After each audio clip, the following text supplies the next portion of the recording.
everyone, and welcome to the show. This is episode number 17 of Pop Culturally Deprived, and today we're going to be talking about Superman the movie on your I'm Here to Fight for Truth, Justice, and the American Way podcast.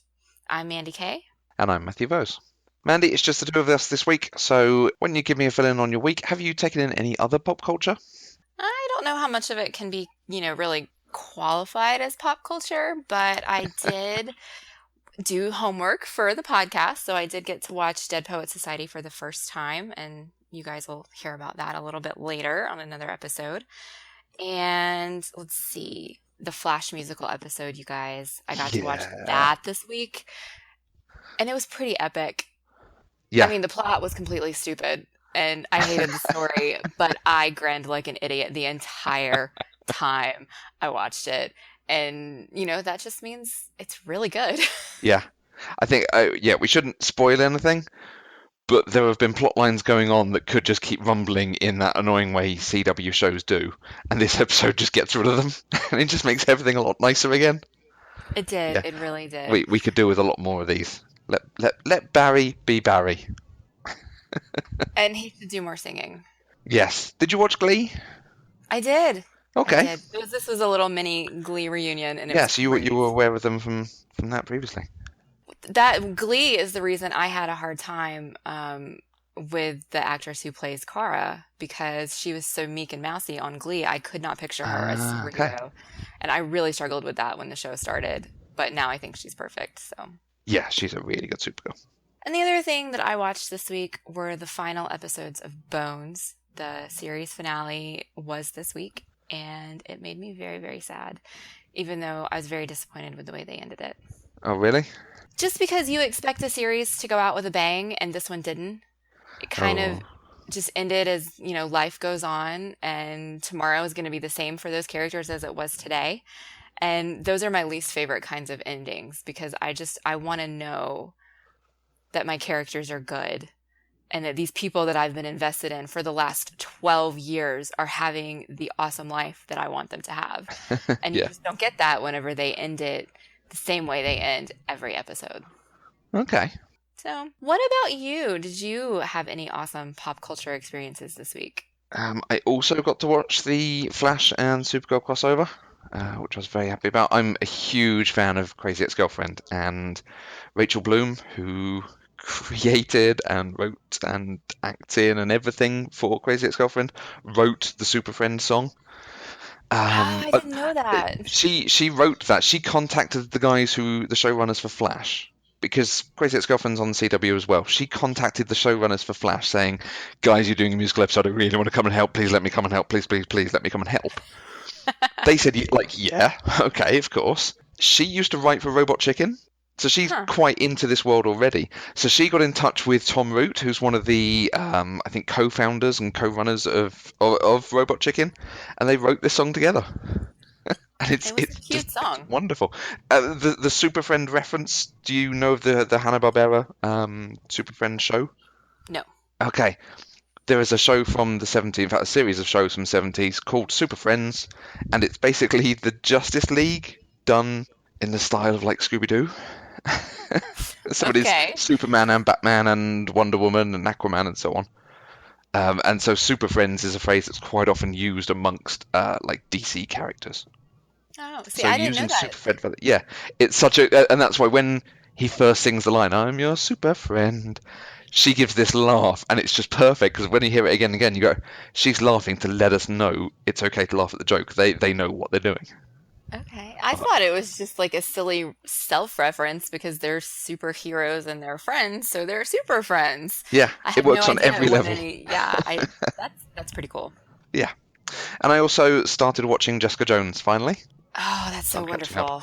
I am really enjoying it.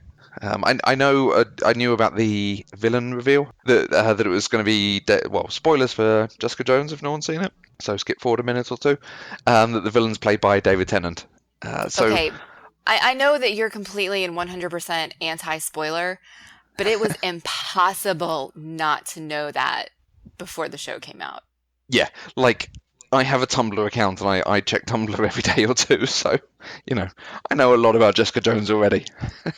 Yeah, well, and maybe it's just because, David Tennant is my doctor, And so I'm Yeah. kind of slightly obsessed with David Tennant. I've met him twice and I'm going to meet him again in June. So, Did you hear that, you guys? Did know, you hear how quickly she got to drop that in?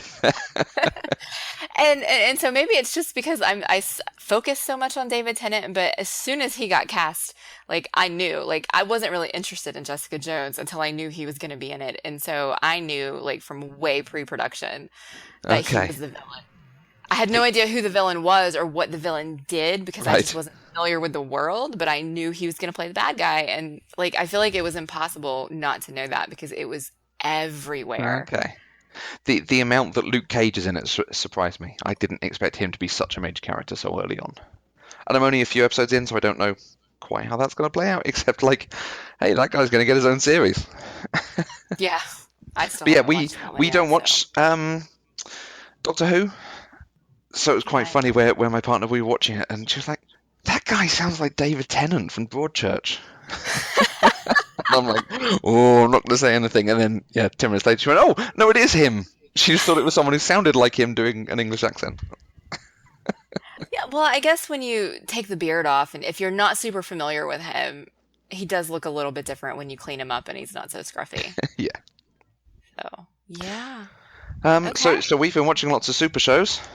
You and I are super friends I was about to make that joke. at the Nice moment. job. So we're going to talk about Superman the movie. Let's see if Yes, we're we still are. super friends at the end. This is going to be problematic, guys. Strap yourselves in. This could be a very special episode of Pop Culturally Deprived that changes everything. This might be the last episode of Pop Culturally Deprived, you This is guys. going to end on a cliffhanger of me just hanging up and walking away muttering. It's not going to be that bad, I promise. I promise. There are other movies that we've talked about on the show that I have disliked far more than this one. So hopefully we can come out of this okay. Mandy, why did you never watch Superman the movie? I didn't actually know I liked superhero movies until the MCU started. Before that, I was kind of an unenlightened youngster who categorized things into guy movies and good movies. I know we talked about that a little bit in the Godfather episode, so I don't do that anymore, but I certainly used to. And so a superhero movie that I thought was a guy movie that came out way before I was born was definitely not anything I was ever, ever gonna watch. And just for full disclosure, it came out before I was born as well. You keep referencing films that came out from before you were born, so of course you haven't seen them. You can watch stuff from before you were born. It's okay. You're allowed. I I know, but that's another. It was old. It came out before I was born. It was old. It was a guy movie, and I just had no interest. And Okay. then I became more enlightened as I got older and decided superheroes are cool. I think I've mentioned before that DC Comics. I grew up on DC Comics. That's the comic stuff that I go to more than Marvel. I do love the Marvel Cinematic Universe. I do love Marvel characters and the X-Men and so on. But DC is really where I live. I love DC movies. I love DC Comics, and Superman the movie is one of the best of them. It's one of my favourite films, partially because what it does here goes on to be replicated in superhero movies. Oh, up until next year, 2020, 2021, they're going to be making this film with different skill sets, basically. So this is a major favourite for me. It's a landmark movie, so we're going to have an interesting conversation about our thoughts on it, I think. Before that, though, we need to do a little bit of history. Superman the movie was released in 1978. It was directed by Richard Donner and starred Christopher Reeve as the eponymous hero. It was written by Mario Puzo of The Godfather. Superman made his comic debut in 1938, and there have been many versions of him in comics, movies, and TV serials. This film was scheduled to be released in the same month as his 40th anniversary, but the production had a lot of delays and ended up being put back by 6 months. It was eventually released in December.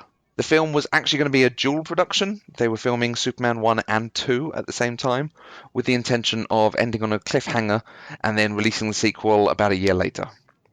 They stopped shooting the sequel with about 75%. There are stories that say 40%, stories that say 75%.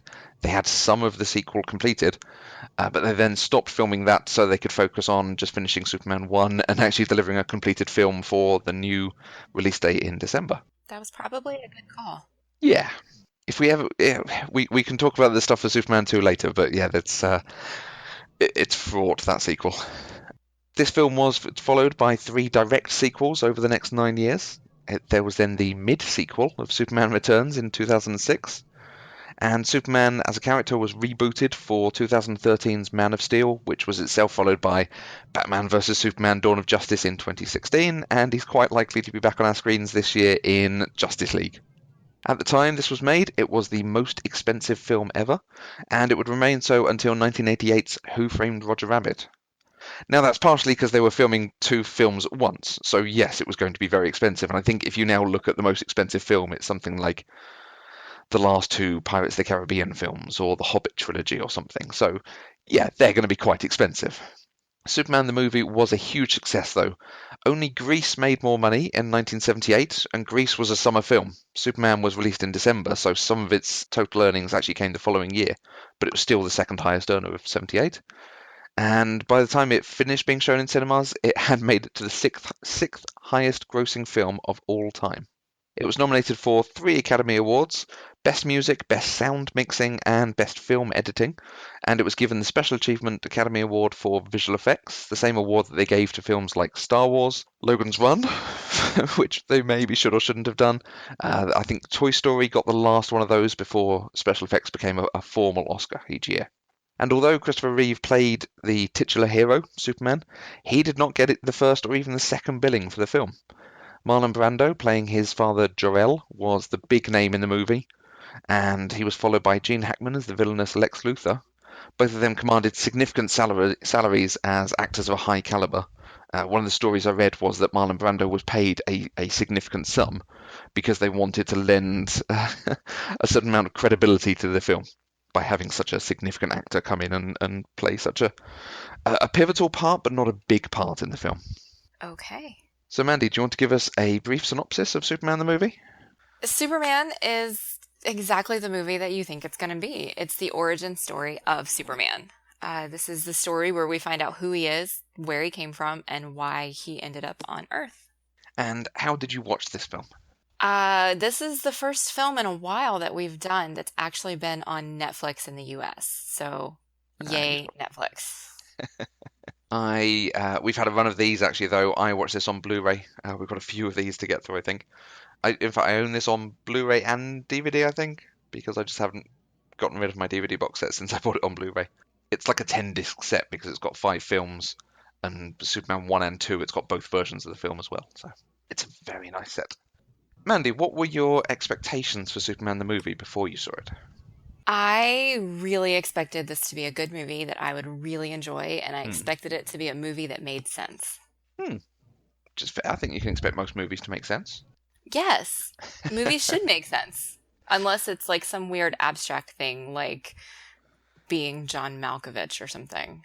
Being dramatic makes sense. Well, I haven't actually seen it, so I know it takes place in some dude's head, so it's not going to make sense. So that's where that example came from. There's an allegory about making references to things you haven't seen yet, isn't there? I don't know. Well, Let's have a quick chat about other superhero films, particularly DC. What's your experience with superheroes in general? well, with superheroes in general, I have seen all of the MCU movies to date, and I'm really, really excited about the ones that are coming up this year. Beyond that, I would say I read my first comic book this year. In fact, it was for this show. So if you guys, listened a few episodes back, I read Batman Year One. My very first comic book was DC. Hmm. Um, Beyond that, TV, the DC TV shows. I know I did see Superman Returns. What was that in 2006? Mm-hmm. But I only went because my friends went, and I don't remember anything about it at all. So it probably doesn't actually count as having watched it, even though I paid good money to go to the theater to see it. So yeah, I just don't know anything about DC, Okay. really. Did you watch the New Adventures of Lois and Clark? Oh, I did. I Okay. did watch that. Well, not all of it, but some of it. I was a big fan of Dean Cain back then. Ah. And of course, we've now had him and Terry Hatcher in Supergirl. Yeah, but I don't like Terry Hatcher on Supergirl because she's mean. Okay. I got to see Superman Returns in the cinema, but in Seattle. Or near Seattle, in Washington State, let's say that. So Okay. that was quite exciting. But no, I think we might have gone to somewhere on Seattle. It was a long time ago now. I quite enjoy that film. I said mid-sequel earlier. It's technically comes after Superman 2 and before Superman 3. Something Oh, like does it? that. It's set in this continuity, this franchise, but is up to date. And it is basically a remake of this film in a lot of ways. Right. With, Oh, just fun with modern fact. graphics. Go on. Superman Returns was the first live action full length feature that I saw in 3D. Ooh. I do remember that because I remember being impressed by it, but also simultaneously not impressed because they really didn't do a great job with it. Because the action sequences that were 3D still ended up a little bit blurry and hard to focus on. Yeah, because was that where they put up an image on or an icon on screen when you put your glasses on for certain scenes? The Yes. bit where he's first running through the fields and the bit with the ship sinking and Yes, but yeah, they yeah. tried to do it in some of the action sequences too, Okay. and I remember that now. 3D movies have come a long way since then. Yeah, I'd forgotten that as well. It wasn't 3D all the way through. There were just certain sequences. Yeah. Yeah, like they would put the little circle up in the corner or something, and you had to Yeah. put the glasses on. Yeah. Wow, it feels like we're talking about like typewriters or something. Like Everything seriously other old tech. than Superman the movie. Mandy, did you enjoy Superman the movie? No. Oh boy. Guys, oh boy. What can I just ugh. Why did you not enjoy Superman the movie? It it didn't make any sense. It didn't make any sense at all. And I was so frustrated all the way through it that I couldn't enjoy it. There was one scene that I really, really liked, and we can talk about that when we get to our favorite scenes, because if I talk about it now, I'll have nothing to talk about then. I think we found every time we've talked about movies, it's a lot easier to talk about the problems up front and then get into the stuff we really enjoyed. So it's going to be worth digging into some of this detail about what didn't make sense and what you didn't enjoy. Is there anything, a particular thing that stands out to you, or is it just the sequence? It's problem compounded on problem. There are a few very specific things that don't make sense, but it really did just kind of I mean, it started in the beginning, before It did start in the Superman. beginning. The problem started in the beginning. Is that better? I mean, just they put a baby in this little space shuttle thing and punted him off to another Earth, and he grew up in this thing. I mean, I don't know how old he was. It was supposed to be 3 years, I think, but that child was older than three whenever it crashed.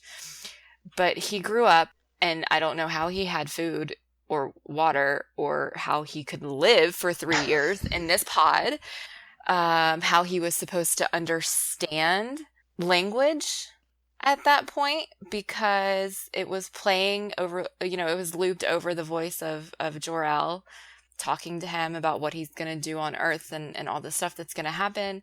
And it just, none of it made sense. And then the little boy crashes and he miraculously understands English and knows what a hug is. It didn't work for me from the very beginning. Okay. I'm sorry. These are all the sorts of things that I can whistle past under the idea of sufficiently advanced technology is indistinguishable from magic, to quote a very old phrase. These are Kryptonians. They have been around for thousands upon thousands of years. They are a highly advanced society. So questioning these elements of it, we're not going to understand them as meek and feeble humans. So Yeah, that doesn't work for me. that's why I I'm go past it. sorry. But it's also this is part of the Superman origin. So it's just this is what happened, and it's what happened when it was written in. Oh, it was probably in the 40s that they first wrote the actual origin story in this way. I think I probably would have been able to whistle past it had they not tried to show us him growing up in the pod. Hmm. If they hadn't done that, if they had just put him in the pod and then the next scene that we had was him crashing, and then we got some of the voiceover at that point, saying time has passed or whatever, I probably would have been completely fine with it just because my eyes and my brain wouldn't be having the disconnect that I'm having. Hmm. And so I think maybe they were trying to show and not tell, and by doing that, it just didn't work for me. Yeah, I can completely understand that. I think I've said that this is one of my favorite films. I will acknowledge there are some problematic things in this, and not problematic in some way that we might watch other films and go it's problematic because it's got different politics or different ideologies than we might expect from a modern film, but problematic because it doesn't really make sense or it's just daft. Um, I and appreciate you saying I, that. I, I've I got a few of them that I think are actually different to yours, but one of the things that stands out to me is when I was doing all the reading for the production, I found out that Richard Donner put the word verisimilitude around the sets and around the production house. The idea of making everything feel real. This is a very fantastical production and very fantastical ideas. He wanted to lend it, like I said, with casting Marlon Brando, an air of credibility. Yes, it's a small boy blasted off from a planet who comes here and develops lots of powers, but let's try and make it feel like it's real enough and people can buy into it. So at the point that we start asking them to believe things that are really difficult, they are completely buying into it.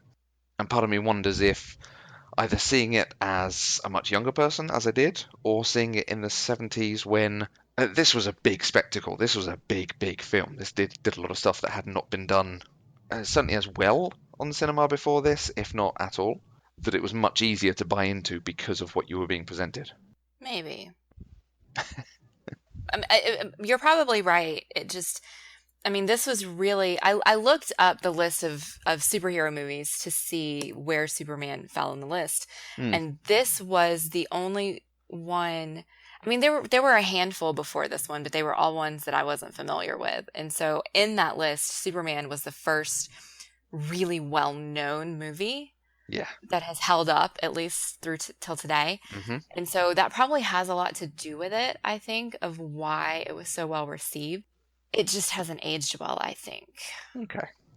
The tagline for this film was "You'll believe a man can fly," and because See, the and I effects had are no that problem with good, that. I had yeah. no problem with him flying or shooting heat out of his eyes. Mm, No problems with any of that. yeah.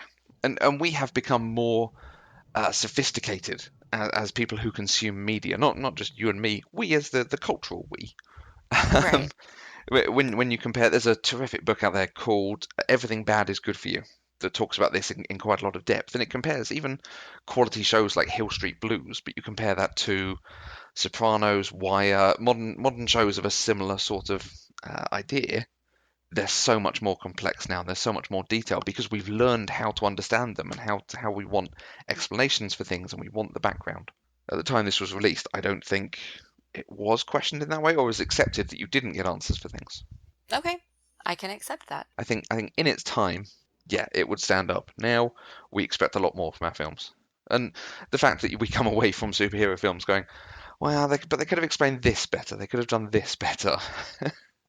In talking about other superhero films, there is something that I love with the way, I don't even know if there's a word for it, but the way that superhero films accept that other superhero films exist and integrate them so nicely. So we mentioned Dean Cain and Terry Hatcher being on Supergirl, and Flash has done this. Flash has done this superbly with casting the some of the stars of the previous Flash series. Right. In Superman the movie, Lois Lane's parents on the train, she sees him running faster than a locomotive. Wait, that was Lois Lane? That was Lois Lane. But the little girl with her parents, let's say, How do doesn't. you how do you know that? Is it just in the comic history? No, they do call her Lois Lane, but I'm now wondering, do I have like extra scenes in my Blu-ray or something? It's possible. It doesn't even matter. The girl who sees him running really fast. It's possible that was in there. I was really super distracted by the special effect of the running. Okay. I mean, Yeah, because he's running really slowly. It's I like mean, he's he's not Martian actually jumping. running. I don't know what he's doing, but that is not running. Yeah, that is one special effect that does not hold up. But anyway, Lois Lane, a small girl on a train sees him, and they say, "Oh," there was a line which may or may not be in all versions of, Lois Lane, your imagination is that of a writer, something like that. Ha ha ha. But her parents are the people who played Lois and Clark in the 1950s movie serial. Oh, that's cool. Yeah, so they were already doing it at this point. Oh well, let's cast them. And I like that. there is a movie called Hollywoodland, which stars Ben Affleck of other superhero fame. He plays George Reeve, who played Superman in the Adventures of Superman series, I think TV serials, the little black and white ones, where he basically looks like a bodybuilder or weightlifter. He's got that sort of build. It's very strange. Okay. But there's a bit in that when it's about his career and the way he passed away and being investigated of suicide stroke murder. But there is a great point where he's in a business thing and someone's telling him what he should invest in. And he says, "Oh, land, it's the only thing they're not making any more of." Now, that's a line that Gene Hackman uses as Lex Luthor in this film. So I was sat in the cinema watching Hollywoodland, and he uses this line that is a Lex Luthor, like, classic line. I burst out laughing. This is just the funniest little reference I can think of. Everyone in the cinema just looks at me. Why is this guy laughing? Because it was a preview screening, so the cinema was full because we weren't allowed to know what film we were going to be watching. Okay. Everyone just looks at me, and one of the girls who worked for me at the time was in there as well. And the next day at work, she was like, "Why were you laughing?" It was super weird. Oh, that's funny. But I do like that superhero films do have this nice continuity through them. It's always quite nice. In fact, the final Okay. one that comes to mind is Brandon Routh, of course, who plays Superman in Superman Returns, is now in the Legends of Tomorrow series, Yes. one of the DC TV ones. And the crossover episode where he sees Supergirl, he even just has a single throwaway line of, "She looks really like my cousin." Yeah, I remember that.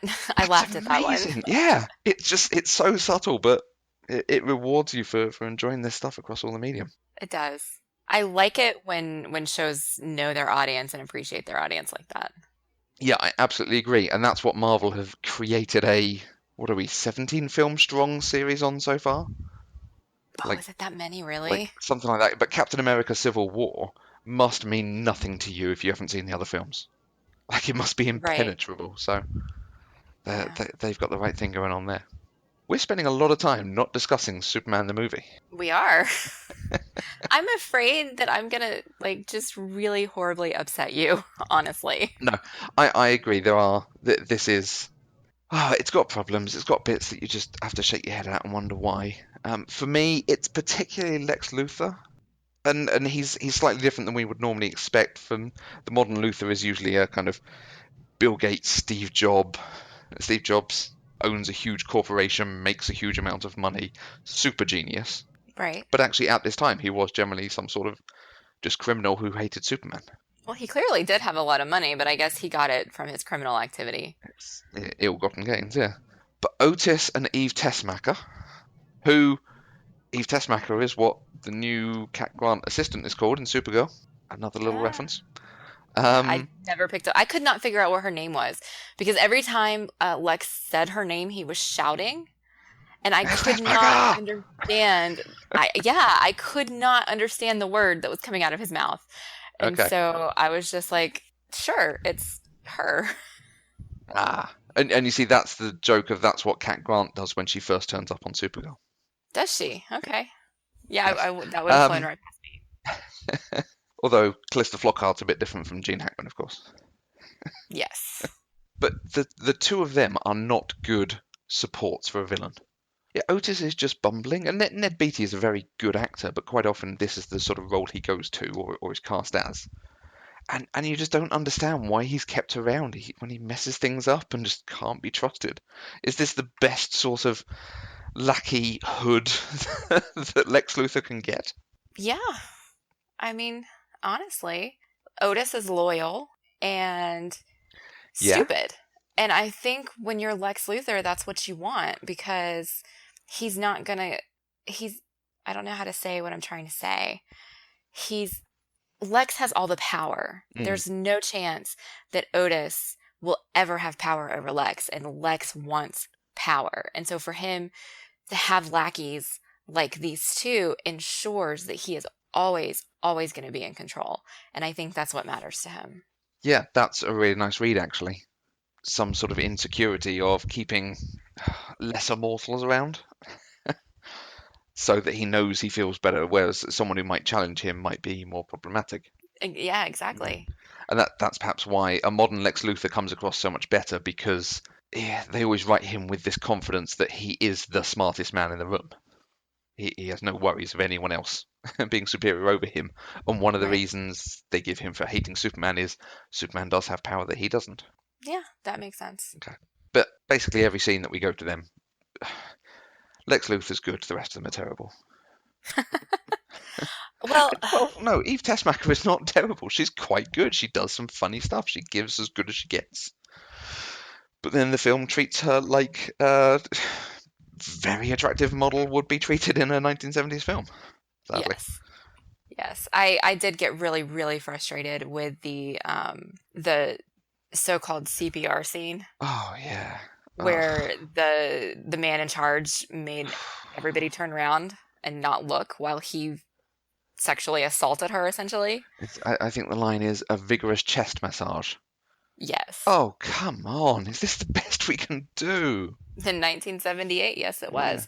Because everybody laughed. I mean, Yeah, even I kind of laughed at the same time that I was cringing. it's funny in a sort of summer camp humor kind of way, but it's not Yes. becoming of Superman, really, is it? No. No. But on the flip side, it treats Lois Lane really well. She is capable and intelligent. She's got quirks in the way she can't spell properly, and she's got this very single focus on everything. She's not dressed like she can quite often be dressed in the comics. She wears very sensible clothes, even for the date sequence. She's dressed in very nice clothes, but it's not low cut, short, revealing, flared, something just to show off. It's just a nice blue dress. I felt like they wrote Lois a bit inconsistently. Hmm. In the beginning, I I wrote, if you look in the show notes, and I'll also tweet out the link to my thought stocks each week because we discovered that some folks didn't know they existed, and you guys need to read my thoughts because they're awesome. Can you read my thoughts? Well, if you write them in a doc and link to them on Twitter, Yeah. yes, I can. So, uh, as I was, typing these while I was watching the movie, I started with, I can't decide if I love or hate Lois. I love that she's strong and stands up for herself, but she's a bit of a jerk. But Yep. then, not too long after that, I also wrote she's completely a scaredy cat, which doesn't go with the Lois who kicked a mugger's gun. When is she? So When is she a scaredy cat? when he was flying with her, Oh, when he drops her. it wasn't just when he dropped her. It was when they were like she kept hiding her face Okay. and like peeking out from between her fingers. And that was just a very, very different Lois than the Lois who, stood up in front of Clark and kicked a mugger's gun out of his hand. Yeah. So I just felt like she was written slightly inconsistently. Okay. Yeah, I can see that. I don't see quite as much inconsistency for myself because she's completely happy in the mundane world of New York. But when you take her out flying, and when she's hanging off the helicopter, she's freaking out and screaming at that point. When she enters his domain, she's that's when she gets quite scared. I mean, if I was hanging off of a helicopter, I'd probably be freaking out too. Yeah. So, And if you were flying with a man higher than a jet would go, you might be scared then too. but speaking of flying Mm. and things that don't make sense, Okay. the physics of how they fly together make no sense. I mean, he can just hold her hand and she's miraculously able to like stay up. No, sorry, Yeah. that doesn't work. When you think of if you're holding something, particularly something heavy or awkward, but you've got to hold it completely away from you, you've got to have quite a grip to keep it up there, haven't you? Yeah, Yeah. he's crushing her hand to keep her flying steady. And then he drops her. And that didn't He make any does. sense either. And so It's for a so minute I thought he did it on weird. purpose. And I'm just like, this doesn't make any sense because it's coming because you see the progression Yeah. that she's getting further and further away. And so the logical thing to do would be for him to tighten his grip and pull her closer. But no, he lets her go. And it just didn't make sense. No. No, absolutely, that does not make sense. He should at least be keeping a closer eye. She should be holding having a tighter hold on him. Something, someone. Yes, Don't that drop whole her scene just shouldn't mid-flight. have happened. Yeah, and then there's the poem as well, which is just weird, and that feels like a hangover from an earlier style of movie. Yeah. Mm.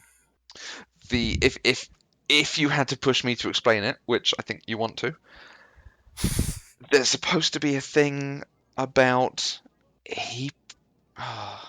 I feel like I'm mixing it up with Supergirl now. Something like her clothes are indestructible because she gives off an aura of indestructibility. So she can use her Hmm. cloak to stop bullets as well, her cape to stop bullets and like cover people in the cape. Maybe that extends to flying? Dot dot dot. I love that you are trying to make it work. I love it. I love that. Well, there is a lot we could question here. Yeah, the fact that they can fly and that it's like that is the least of the things to question. Okay. He has a very particular skill set, very particular power set, which some of which I can say, yeah, I can understand that. That is a good power. The origin of his powers were Krypton's gravity is much higher than Earth's. So the old idea of can leap tall buildings in a single bound and outrun a locomotive, that was just because he came to Earth and the gravity was so light here, he was like a Superman. And over the years, this evolved into, well, let's just let him fly. Let's just give him super speed and let's just make him indestructible. And eventually, he's become this omnipotent super being who's way overpowered. And I quite like Superman for being overpowered because it makes good writers have to work at him, like to actually challenge him and make us worry about him as a character. Right. Yeah. However, some of his skills, he's got super breath. Yeah. So he's a Superman. His muscles are really strong. He's quite indestructible. So maybe, yeah, he can project out breath really strongly. What are his other powers? Um, he can shoot lasers from his eyes. He he doesn't shoot lasers. He has heat ray from his eyes. Heat ray from his eyes. Heat from his eyes. That just doesn't none of his powers actually bother me. And so it's very Heat interesting to from me. his eyes. Like, It's just it's yeah, his interesting to muscles me are that really this is the strong. thing. Like I'm totally fine with this. Like the rest of the movie doesn't make sense, but his powers make total sense to me. And this is the thing that you get stuck on. I that's just awesome. It's a ridiculous power. It's a ridiculous. I look at you so hard, you get hot. Urgh, that's my power. That's Okay, but really awesome. well, and here's the thing. Here's probably why it makes sense to me. Because I am most familiar with Krypton and the Superman Supergirl legend Mm-hmm. from the Supergirl TV show. Mm-hmm. And in the Supergirl TV show, the reason that Kara has powers is because Krypton had a red sun and Earth has a yellow sun. Yeah. And so the radiation is different. And so it's the radiation from our sun that's giving her our powers, which Of is why course. when she gets Sunlight. hurt, it's radiation. So when she gets hurt, they put her under a yellow radiation light and it heals her. That makes sense to me. And so and extra radiation giving heat out of the eyes makes sense to me. Like I can make the logical leap to those powers. And I guess I'm just projecting that onto this movie. So they get put under a sun lamp when they get a boo-boo. They Yes. have they basically got seasonal affective disorder? And yeah, exactly like you say, it has over the years grown into this thing of, okay, so Superman comes here and now he's Superman. How do we explain that? Oh, we have a different sun. That's how we explain it. And yellow sunlight does this, and red sunlight does this, and so on.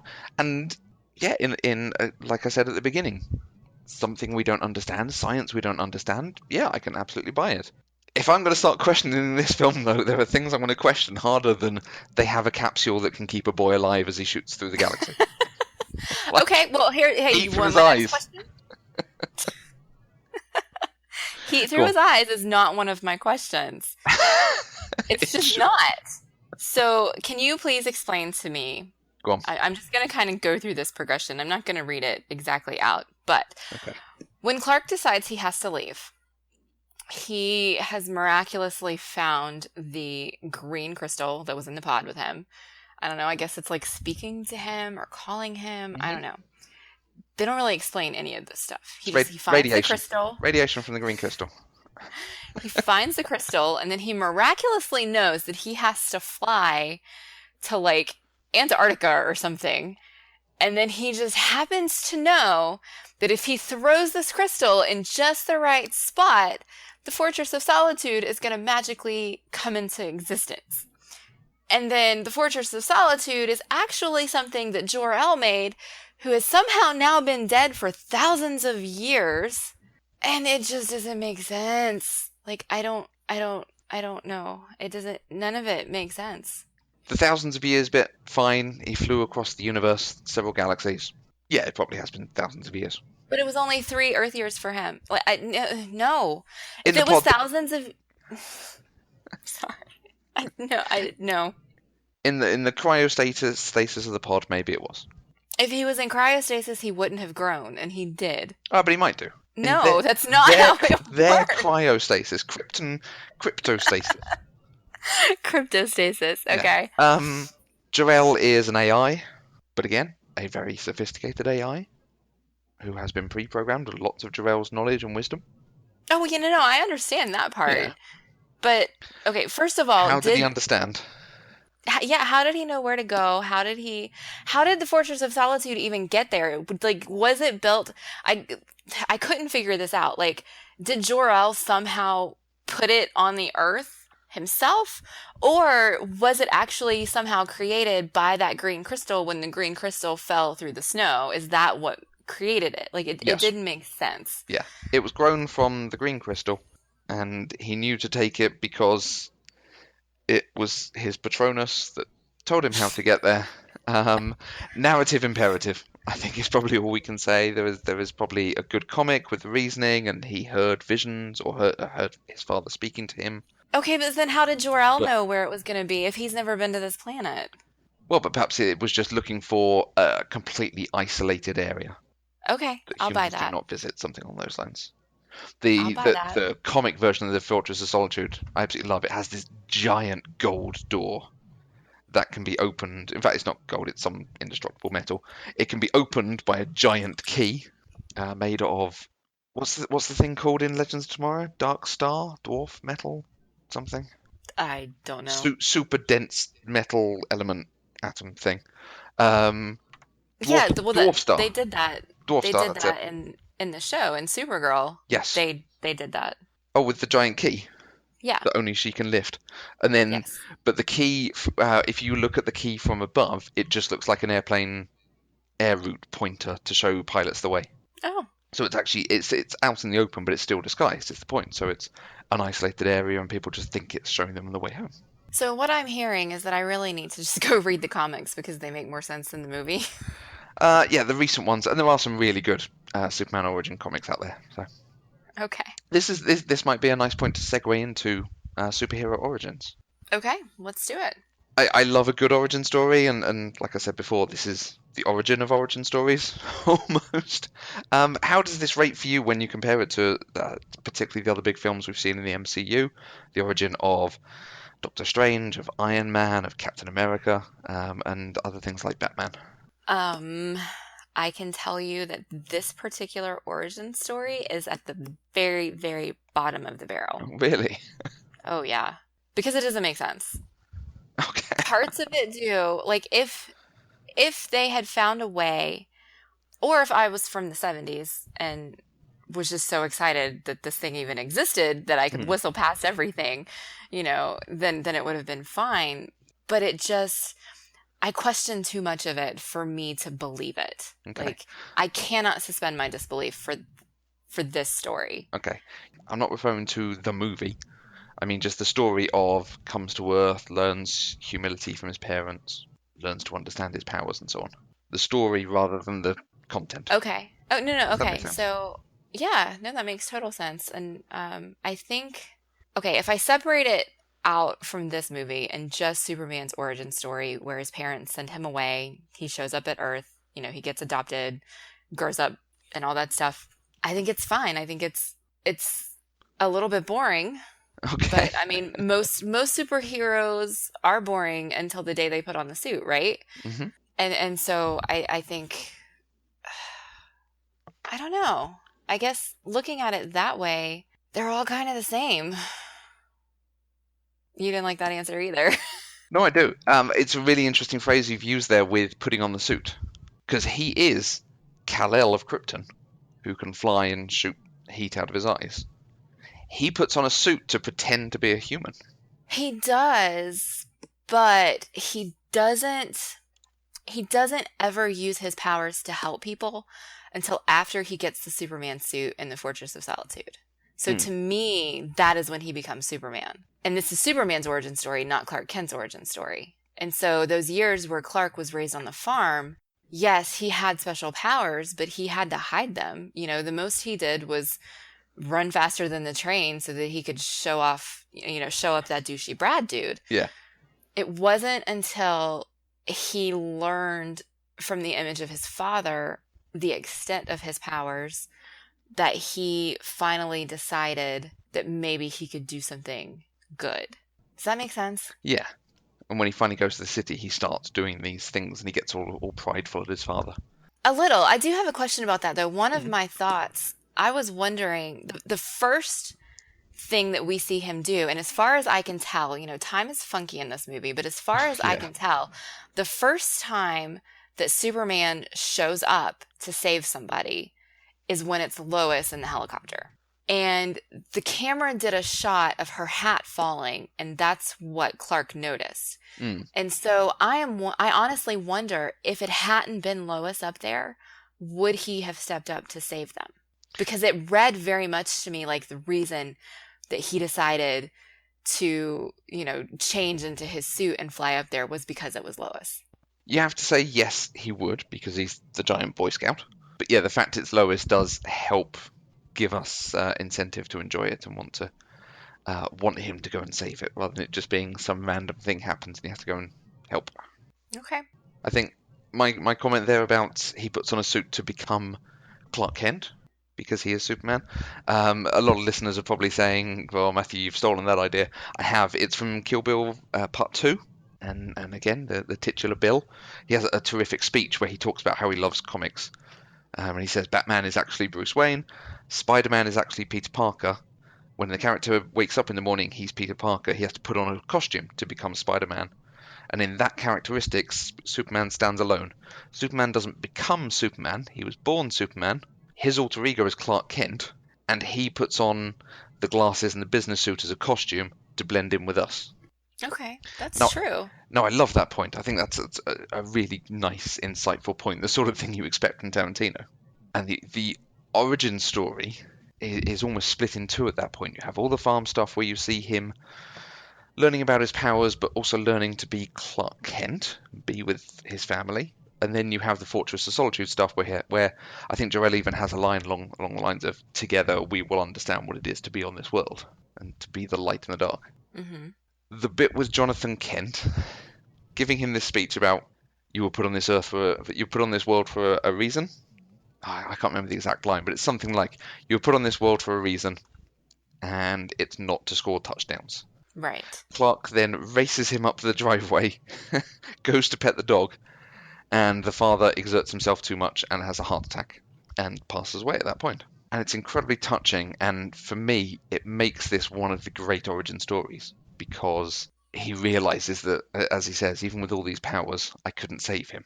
Right. Humans are fragile and weak and don't last very long, and they need to be protected, and you need to strive to find the good in them and to help them find that because on their own they are, like I say, fragile and weak. I love that as a sentiment. I love that that's the thing he learns to make him who he is and why he always fights for truth, justice, and the American way Yeah. because Okay. we're so very different from him. When I compare that to something like the origin of Wolverine, and his thing is hardship and being experimented on and being hunted and being through wars and so on. So you build up this rage and this anger, and that's when you end up with this guy. But equally, his power set is he heals from any wound, and he has giant knives in his hands. Now, the only interaction he can have at that point is stabbing things and slashing things, and then being injured. When your only tool is giant slashy knives, the world looks like a cucumber. Okay. And it's very easy to do with the same with Superman, which like the modern films, the Henry Cavill Superman does. His power set is he's very strong, he flies very fast, and he shoots heat from his eyes. So they have him smashing buildings and smashing creatures for half a movie. But when you Okay. give an origin story of something like actually it's about finding your purpose in the world and doing good with it, it gives you another way to show these things. And this film shows it very nicely because there's not that much action here. There's not much of him punching people and having these big fights. No, not at all. Mm. And that's what makes Lex Luthor such a great villain for him, because Okay. he's not going to challenge him in a fist fight. Right. I Yeah, it's going to be think, something different. okay, so listening to you talk about the origin story, Mm. I see where you're coming from, and it reminds me of my favorite origin story in the MCU, which is Captain Mm. America's. Okay, And yes. his origin story is very similar to the way that you see this origin story. Mm. And you still get that same, truth, justice, in the American way. That's what Captain America's fighting for too. Hmm. So I guess I can understand why this one is so meaningful for you. Mm. Yeah, it was one of the first that I've seen, and particularly in the DC world, the origin stories are not great for the most part. They're not like Marvel do. A big moment is someone's origin. The chemical that creates Captain America, the gamma radiation for the Hulk, the explosion and chest shrapnel for Iron Man, Right. or even Peter Parker being bitten. In the DC universe, quite often it's they develop these powers. Wonder Woman is just Wonder Woman. Superman is just Superman. Batman has a singular moment, but then he has years of training and understanding how to become Batman and what that means and so on. Right. So really the difference, I'm going to say, without me having very much knowledge, Mm, is it sounds like to me that the DC universe, superheroes choose to be superheroes, and in the Marvel universe, they're made to be superheroes because something happens to them. yeah. And like with everything, it's not quite so cut and dried for me to say all of them. Doctor Strange learns his abilities, but the being Doctor Strange is the thing that makes him an interesting character, his personality and his take on the world. That's true. Um, and the same with like Guardians of the Galaxy, and to the same extent, Flash gets his powers in a moment, and Green Lantern is just suddenly given a ring that makes him a superhero. So I don't know anything about Green Lantern. Sorry. we're we're not watching that movie. Okay. I refuse. I've seen it twice, and that was twice too many. Um, Okay. but the reason why this origin story, I think it's so good because it's so easy to do it wrong. And again, the Henry Cavill film even does the bit with his father. His father dies protecting the secret, and that's the important thing that needs to happen, rather than dying and the lesson being about the fragility of human life. I think that's so nicely written. Okay. I think I need to work more on separating the story from the execution of the story. Mm, I'm very hung up on the execution of this story, and that's why I don't like it. The story itself is a good story. The story of Superman, of who he is. I mean, the origin story, that's what we're talking about. That story, you're right, is a very, very good story. It's just the execution in this movie does not work for me. yeah, And that's why I keep getting hung up. yeah, and I think we've got one real more problematic bit to touch on, and this is the one that I think, for me, it detracts from it being a good movie. It's not even just it doesn't make sense the bits that they do in terms of him coming to Earth or in terms of his powers or anything like that. The way the movie is delivered does stuff badly, and that's how it treats time. And in two different ways.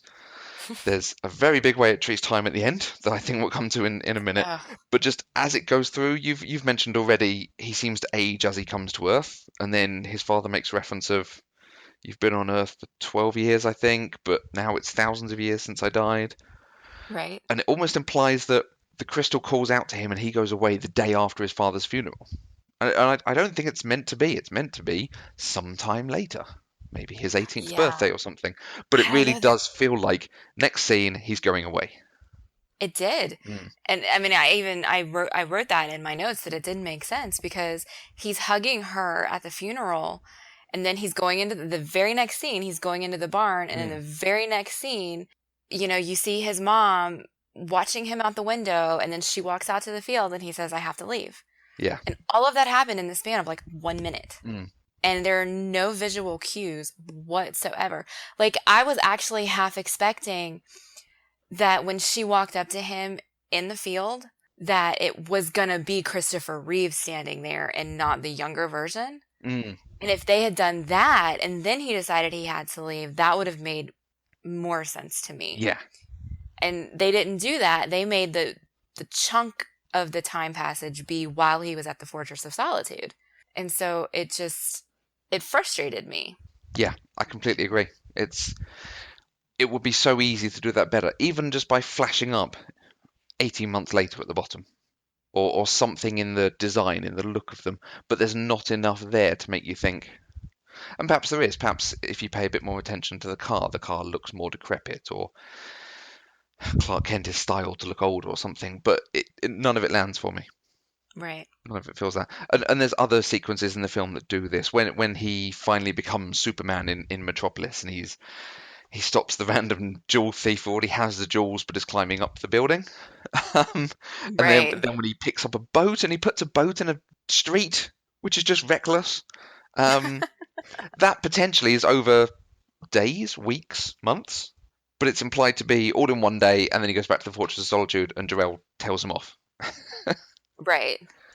Again, a bit more of a sense of this is happening over a period, which Spider-Man, the first movie in 2002, I think, does that so much better. The sort of coming out bit of Spider-Man, coming out as a superhero. Um, Right. just in case anyone thinks I've misread a comic or something. His whole sequence there, you get the sense this is over several days because it's intercut with a couple of things of more issues of the paper coming out and so on. Okay. Yeah. But then there's the other way that it treats time. And that's because there's time travel in this movie, which I don't think you expected. No. Hang on. Let me see what what my line was there. Okay, that's the worst rage cry I've ever seen. There's Oh, I like it. there's It's one time of the travel. first. He's flying fast enough to reverse the Earth's orbit and go back in time. Say Mm, what? mm. This doesn't make sense.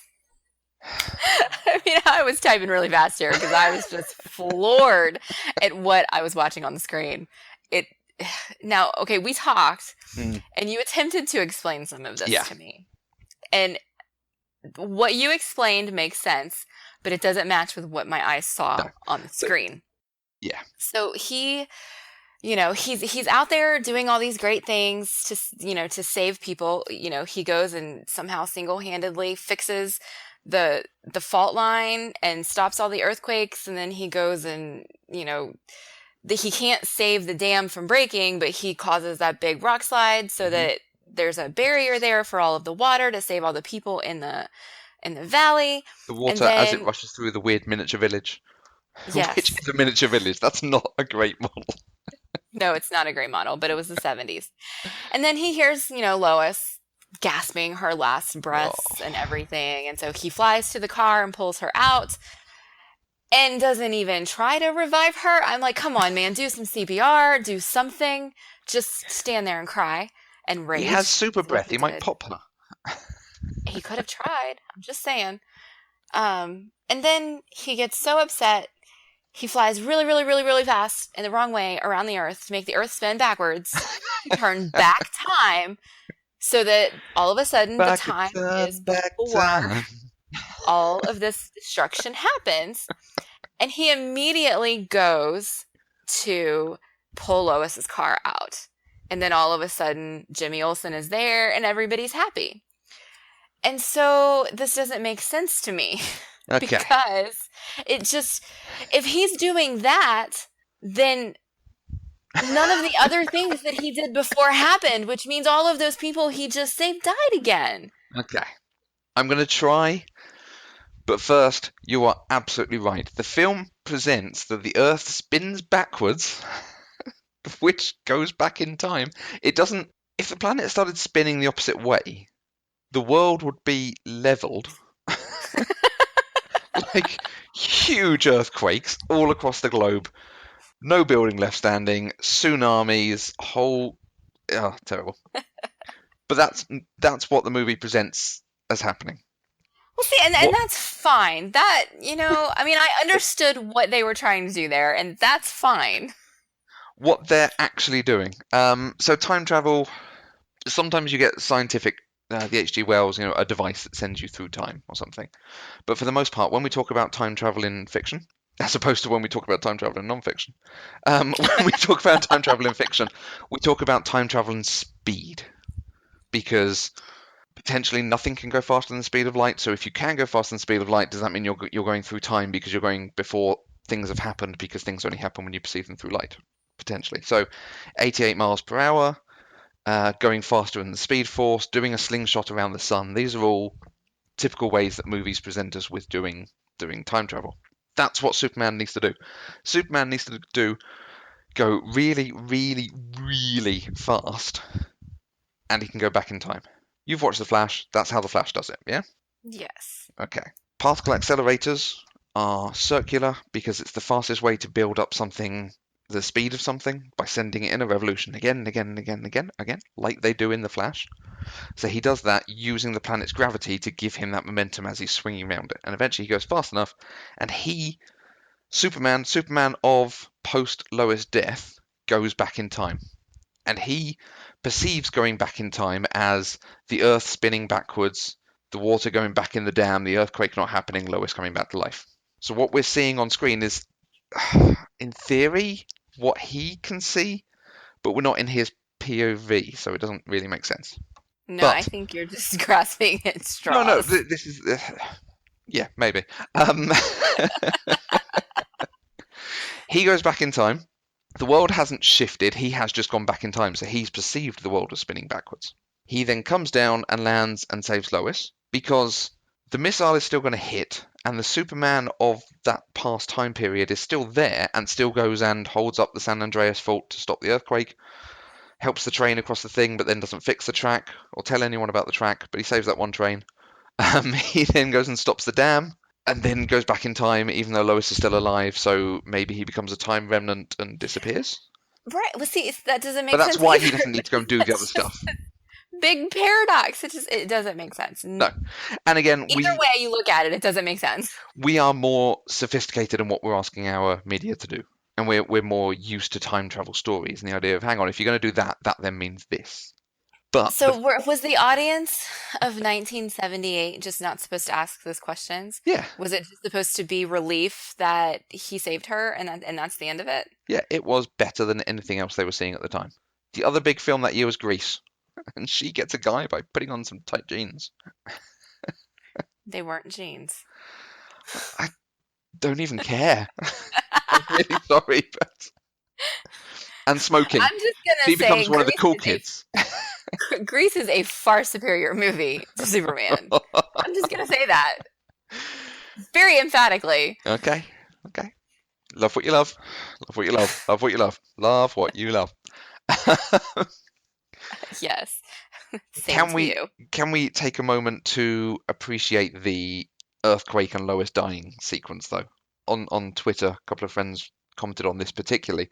Josie Bentley of the Moo Point podcast and Melanie F. All I remember about the movie is it sparked a decades-long terror of earthquakes, and I remember being terrified I was going to get sucked into a hole after seeing this. It is a hard way to watch someone die. She's not crushed. She's not, because then you couldn't pull her out, because that would be weird to see on screen. She just suffocates in all of the rock. Well, I was wondering, see, I was thinking about this afterwards. I'm not sure that, well, I guess suffocated is still the right word. I was thinking what happened because her head was still above the dirt. And so it's not like she couldn't breathe because the dirt was obstructing her. It's her chest was so compressed from Yeah. all of the dirt that she couldn't breathe. And so it was kind of like she was crushed, but not enough to crush her bones, if that makes sense. Yes. Yeah. It was enough that there was so much pressure, she just couldn't breathe anymore. Mm.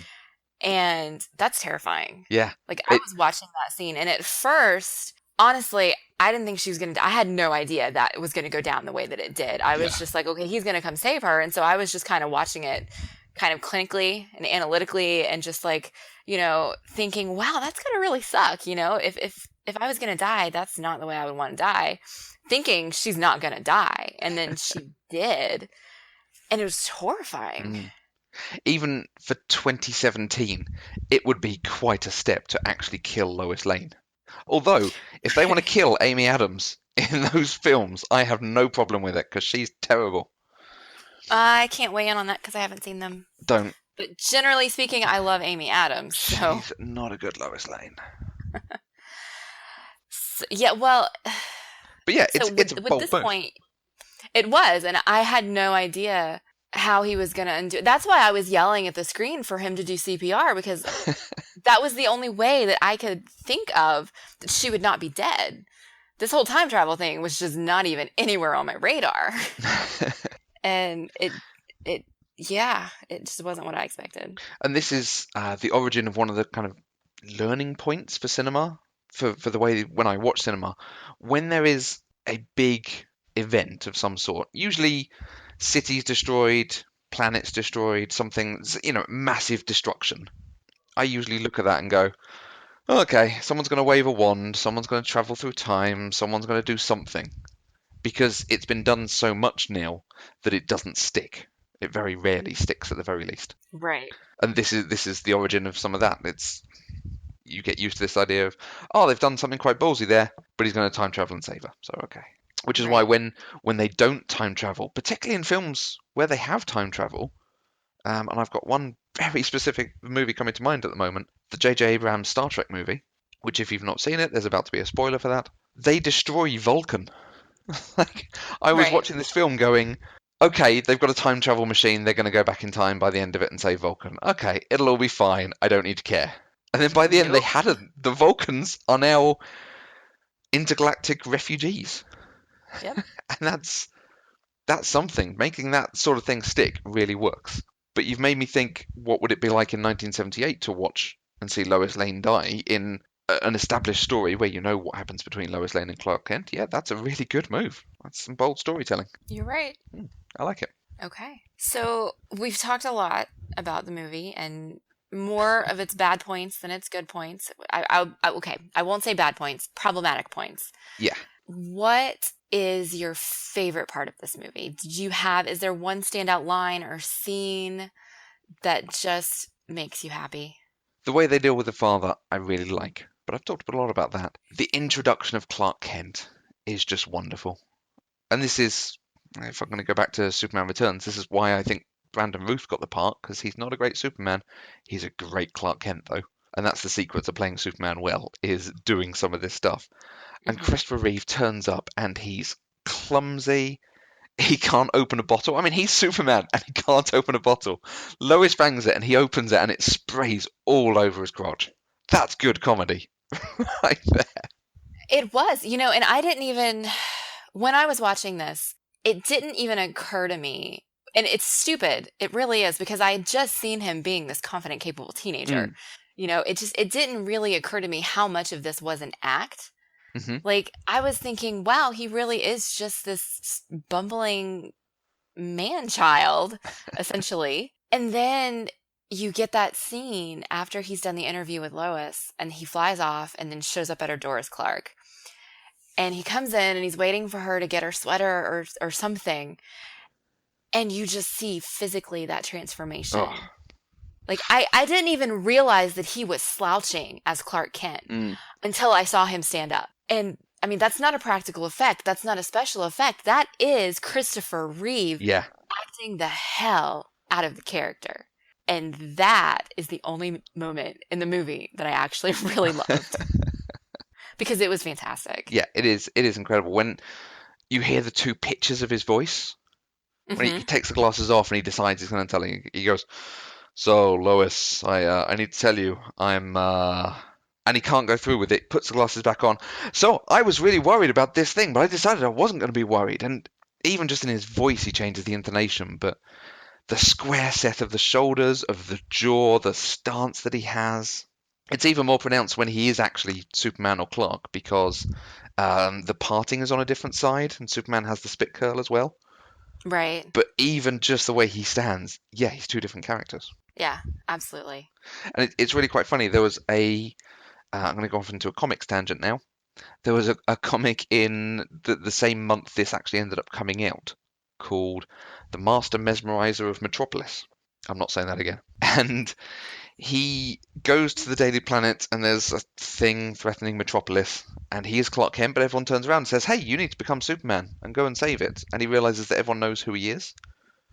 He wakes up and it's all a dream, but there's these panels where he's looking at himself and he's got the glasses and he's putting the glasses on, he's taking the glasses off, and he has this whole thing in his head of, is my Clark Kent disguise really that bad? Even if I change my voice slightly when I pose as Clark, can my dual identity really be that easy to see through? Now that I stop to think about it, that's the dumbest disguise I've ever seen. What am I supposed to look like, a totally different person? Superman wearing glasses is what I look like. What else should I expect? Ordinary people start wearing glasses. Do their friends say, "Who are you?"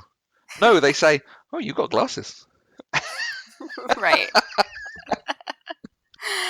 Oh, So, there's a meme or something going around that I've seen where it's, Batman is sitting there doodling because he sees a picture of Superman in the paper and he's mad that Superman, got more press or whatever. And so he draws glasses on him and then all of a sudden figures out he's Clark Kent. Just makes me laugh every time I see it because it's such a dumb disguise. But when you watch yeah, Christopher Reeve do it, you buy it. yeah, he absolutely sells it. It's just wonderful to see someone on screen do that because it is hard. Even Brandon Ruth doesn't quite pull it off, and part of that's because glasses shrank over time and lenses got better. But Yeah, yeah, it's so good. I would like to do a little monologue about the way this film looks, and that scene is the one that it centers around, if I may. please do. The cinematographer, director of photography for this was Jeffrey Unsworth, who comes from a village near Wigan, where my dad comes from. He was the cinematographer for 2001: A Space Odyssey, which is one of the most beautiful films ever made, and was an absolute game changer in the way that films looked. He did this film a few years later, and in fact, neither 2001 nor this did he.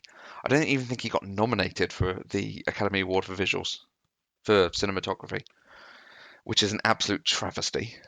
But he brought some of the things that he'd learned from 2001, or that he'd even developed for Kubrick for 2001, he brought to this, particularly the rear projection. So having a cinema screen playing in the background, so you could have multiple sets or multiple bits of action going on at once. Particularly in an occasion when it's difficult to do, when you see people running really fast past a locomotive, for instance. But in general, this film looks incredible. They also spent a lot of time selling that he could fly, and it looks really good. Apparently, Christopher Reeve used to fly hang gliders, I think. So he sort of had the idea of how to even fly in this way, which quite impressive. But in that scene that you're talking about, she says goodbye to Superman on the balcony, and it's one continuous shot. She goes into the apartment and opens the door, and he's there, and she greets him. And she then goes off to, like you say, get her coat. And you have him in the front of the frame, taking his glasses off, squaring up, becoming Superman. And you have a mirror behind him so you can see what she's doing as well. And then she comes back in and he decides to become Clark Kent again. And then they go out. And it's one shot. There's no cut there whatsoever. I don't think I noticed that. Yeah. You actually see him fly off as Superman and then come in the front door as Clark Kent. Right. Really well I done. mean, I know that, but I don't think I realized it was a single shot. Yeah. Because That's impressive. the bit of him flying off as Superman is a cinema screen that they filmed earlier.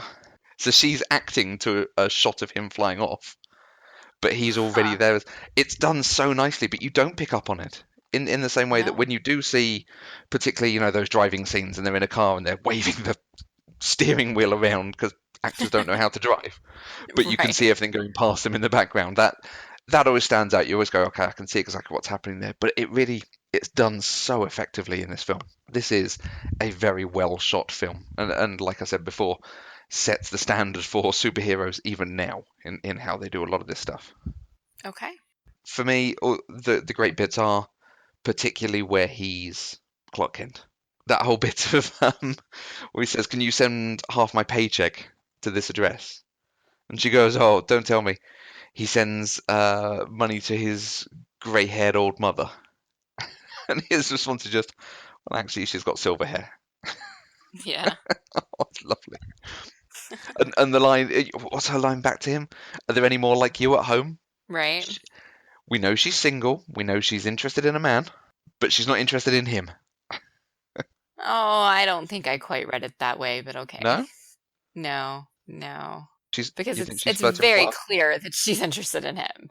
Hmm. See, I would have expected the line, if she was interested in him, to be, "Oh, you're such a good man. Oh, why then No, all she's got to more play like." coy. Okay. Come on. I mean, in anticipation of this interview, she is dressed up in a way that Lois would never dress for work.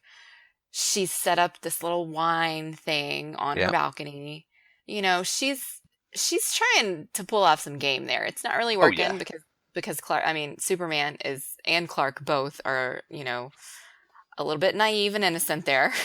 Well, you say that, but he is a little bit naughty. He's got a few lines that he throws in there. He can't see her underwear. She steps away and he goes, "Oh, Oh, they're pink. pink." And it's Yeah. just, the conversation's moved on. So she goes, "What, what? Oh." And she steps back towards the planter so he can't look through them anymore. Right, right. But yeah, this girl is not coy when he turns up and she goes, "So, how big are you? I mean, how tall are you?"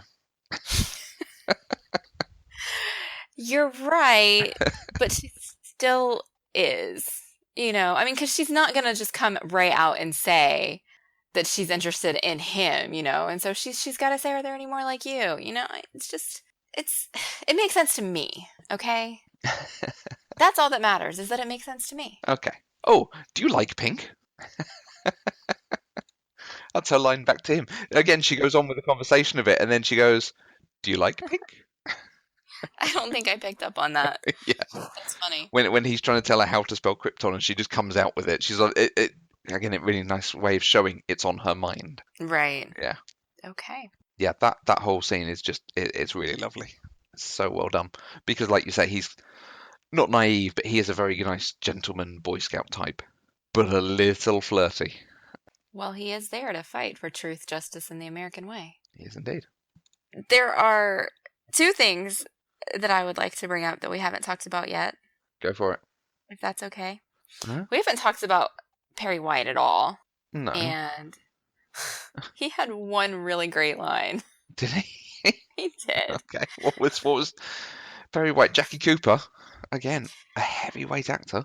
I'm just going to say, Perry was asking the real questions here. Yeah. Find out about that blue suit. Who made it? What's it made out of? I mean, that is what we really need to know about That's Superman. the important stuff, is it? That's the important stuff. Absolutely. And on a serious note, I need to talk about Kryptonite. Can we talk about Kryptonite? Mm-hmm.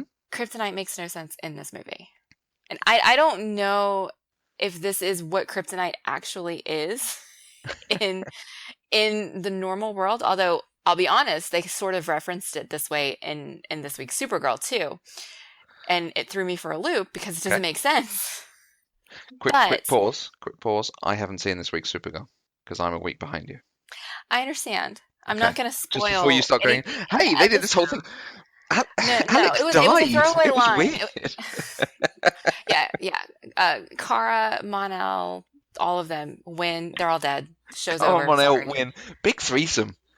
Quite daring for CW show, but Hey, as long as Alex lives, I'm good. Okay. No, it was a throwaway line about Kryptonite, and Okay, yeah, and fine, it fine. reminded me of this movie and one of the things that I have an Mm, issue with. And kryptonite. maybe you can educate me. Kryptonite. Just educate me. Okay. So, when Lex Luthor is reading the interview in the paper about Superman and is deciding that Superman is going to be his arch nemesis, which he never really explains why. It's just, oh, hey, there's this superhero guy who's probably going Yeah. to foil all of my plans, so I'm going to kill him. Yeah. Okay, that's a whole other issue, though. So he's reading, and all of a sudden, he somehow Yeah. deduces. Yeah. It's It's not ridiculous. with deductive reasoning. It's not that Superman came from another planet. That planet exploded, and so lots of debris shot out into the universe. And so logically, some of it probably fell to Earth as a meteor. And oh, if we find this space rock debris from his planet, it's going to kill him. Hmm. And then all of a sudden, he calls it kryptonite. Yeah. And it's just like, bam, bam, bam. There's no logic. There's no science. There's no reason. I mean, this Oh, is okay. a classic case of shit writing where they're telling us something and not showing. And Yeah. it doesn't make sense. Yeah. No, I completely agree on that point. Him suddenly going, oh, hey, this one rock that's in a book is going to be kryptonite and it's going to kill him. That Right. makes no sense. It's the same as if he said, this random rock out of the Grand Canyon can kill humans because it's made out of earth. Okay. If there'd been a line of, oh, he's about this old. Hey, there was this massive meteor shower that year. Perhaps some of that rock came from, which is, I think, possibly the way they do it in Smallville. They did reference time because they did do that because that's when he started looking back through the book. Okay. He did actually do that. Okay. But he didn't, I mean, it's just, oh, his planet exploded, so the pieces of that planet must be able to kill him. Yeah. We need a little bit more for that one. And it is entirely possible. This is rock that's been through space, unshielded, so who knows what radiation it's been exposed to. Who knows what radiation it was exposed to on the destruction of Krypton. So And if yes, they had very well talked it about could those do. things, that would be wonderful. But Exactly. no, We he don't know said why his this will. planet blew up and those pieces can kill him. Yeah. I mean, that is literally what he said.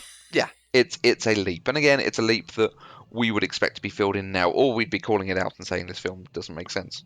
This You know, film doesn't make sense. Yeah, like if you were saying, oh, Batman and Superman need to fight each other because Batman suddenly doesn't care about people who try to help the Earth. That makes sense. They're still making films that don't make sense. Okay.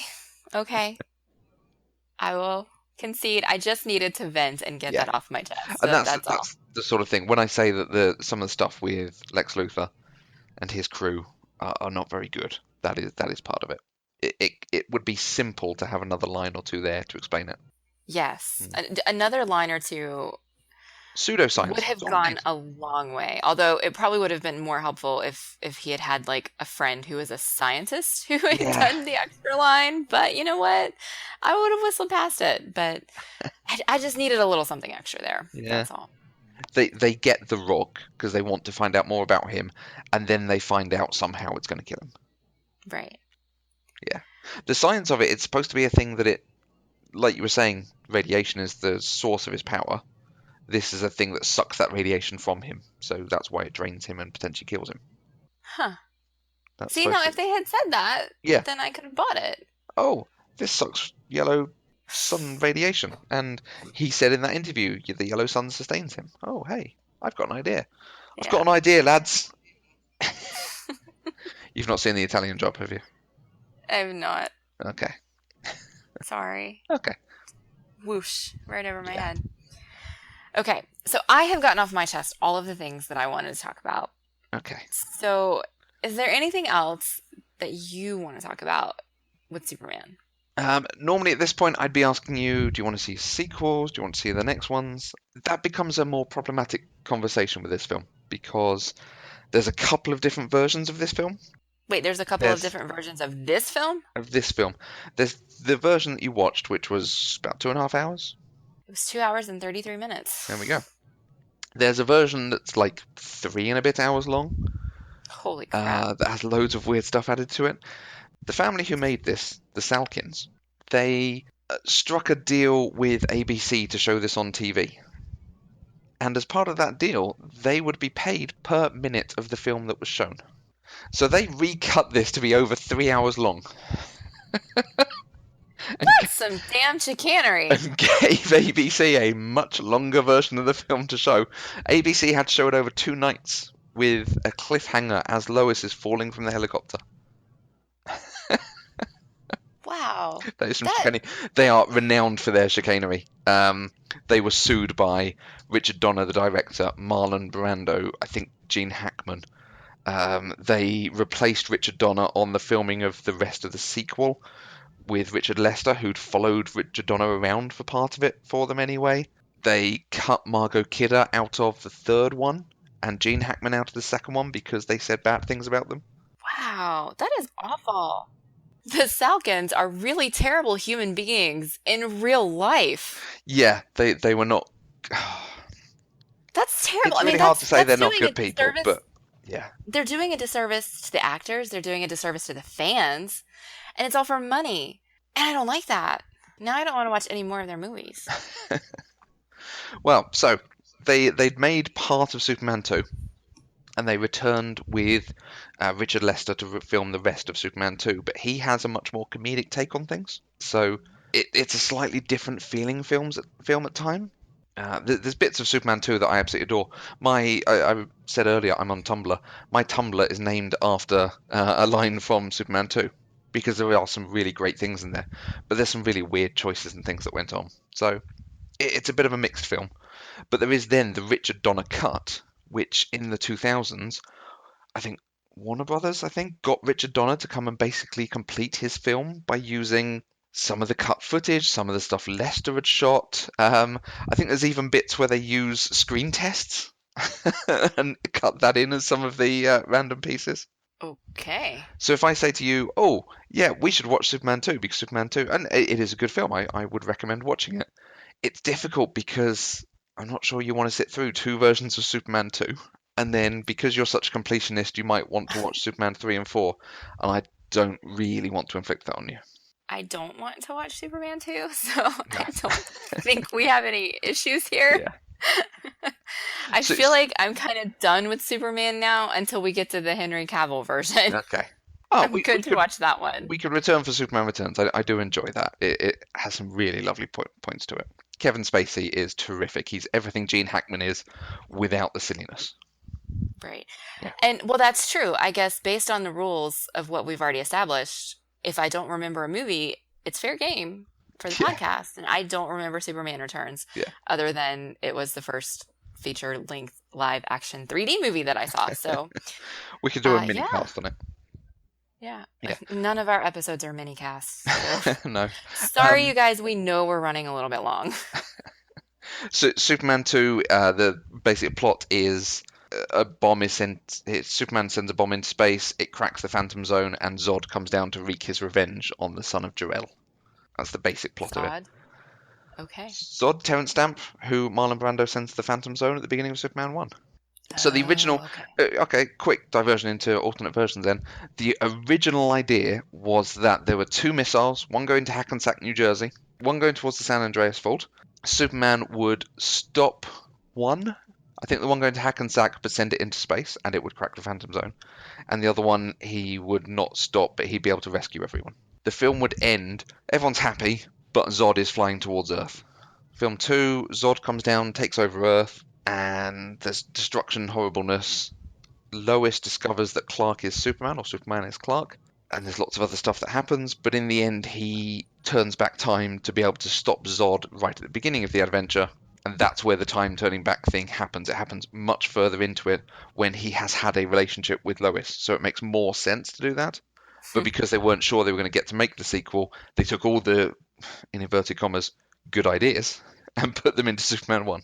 So what's left for Superman 2? Well, they still do a lot of that, but they've then invented some other stuff about him giving up his powers so he gets to be a normal human man with Lois. Because there are some specific theories about whether humans and Kryptonians under a yellow sun can be together as man and woman. Well, okay then. He said with a Nudge, nudge, wink, wink. Oh God. Okay. So, That's all I got. okay, we're probably not going to work on any more of the Superman films. Next up for Well, Superheroes. not the Christopher Reeve Superman films, at least. No, I don't think I'd recommend them. It's certainly not for the podcast. Maybe worth watching just to fill in your knowledge. No. That's how I feel about that. And then I'm not sure I can recommend the Henry Cavill films. Man of Steel is, like I say, it's really easy to overblow Superman and just have him punching things for a very long time, and that's what Zack Snyder does. And that's the least interesting thing with Superman. Do I need to watch the Henry Cavill versions to watch Batman versus Superman? No, the intro of Batman vs Superman gives you most of everything you're going to need. Okay. Yeah. Because I do want to see that one because it introduces Wonder Woman, and I want to see Wonder Woman and eventually see Justice League. Yeah. Because at the moment, Jason Momoa, yeah. I mean, come on. Khal Drogo. Yes. Yeah. So if I'm going to watch them eventually, I do want to make sure I watch what I need to watch for the story to make sense. And it is going to be a genuinely interesting thing to compare what they do with Barry Allen in the Justice League, because it's a different Flash. Oh yeah, that's going to hurt my heart. It's going to be really interesting because Grant Gustin is very good at what he does. So, He is. Yeah, fascinating. Grant Gustin is the only Flash that I know. Right. I mean, and that's because I'm a baby when it comes to all of this stuff. But so I can't imagine. I mean, I feel like it would be easier for you guys who have had different Flashes throughout the years in various iterations. And me, Grant Gustin is Barry Allen. And so to see somebody else doing it on the big screen is going to be hard. And I mean, I understand why they did what they did. I disagree with their decision to keep them completely separate. Like, I think Marvel did the right thing by slightly crossing over in some places, even though they're probably not going to anymore. I wish DC had done that, but clearly you disagree. The end of Age of Ultron. There is a bit where he's in Switzerland and there's two scientists behind him, a man and a woman, and that could have been Fitzsimmons. And then the very end of it on Sokovia, S.H.I.E.L.D. turn up and there's agents helping people move around, and that could have been May, and it could have been Daisy, and it was just there to have people from Agents of S.H.I.E.L.D. be in that movie, and they don't have to reference them, they just have to be there, and it fills it in and makes the rest of us who've spent time with these characters be really happy. And they didn't do it. Anyway. So moving on from Matthew's rant, it is now time for my personal favorite part of the show. Listener feedback, you guys. You mean you didn't like my diatribes about superhero movies? All I'm saying is this is my favorite part of the show. That's all I'm saying. Because you guys, I really, really do love it when you reach out to us and you tell us when you agree with us, when you tell us when you disagree with us, when you like what we do, when you think we can do things better, any of it. Just, it warms the cockles of my heart whenever I see feedback from you guys. And so I love it. And I love sharing it with you guys. So this one I've been holding on to for a couple of weeks because it was just so timely for this episode. Jazzy at JawsBot7 on Twitter was catching up on Pop Culturally Deprived and made it through 12 I haven't seen that before she finally groaned aloud. And the one that made her groan was when I said I hadn't seen Superman. So Jazzy, rest easy. I have now seen Superman, and I'm sorry, but I hated it. And you didn't like it, despite how fun it was. No, I'm pretty sure I said I hated it.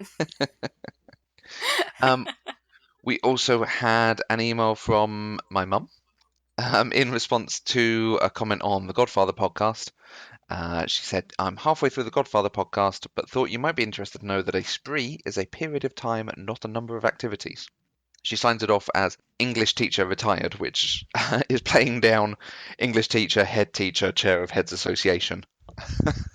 My mum's cleverer than all of us put together, guys, so she knows this stuff. We had a full conversation about this, and what I had been thinking about was serial killers, which are about the number of killings. Spree is about a number of killings, but over a period of time, so it's that time aspect that I did not appreciate. Thanks, Mum. That means that Michael's killing did not qualify as a spree because it was just 2 killings at an isolated period of time. Yeah, It was one not overtime. 1.2 killings. Yeah. I'm still going to call it a spree. Okay. Sorry, You do Matthew's mom. Well, if you want to get in touch and give us your comments on this or any other movie we've discussed, you can use the hashtag PCDeprived on Twitter. You can also email us using podcast@eloquentgushing.com, or you can comment on this post on eloquentgushing.com.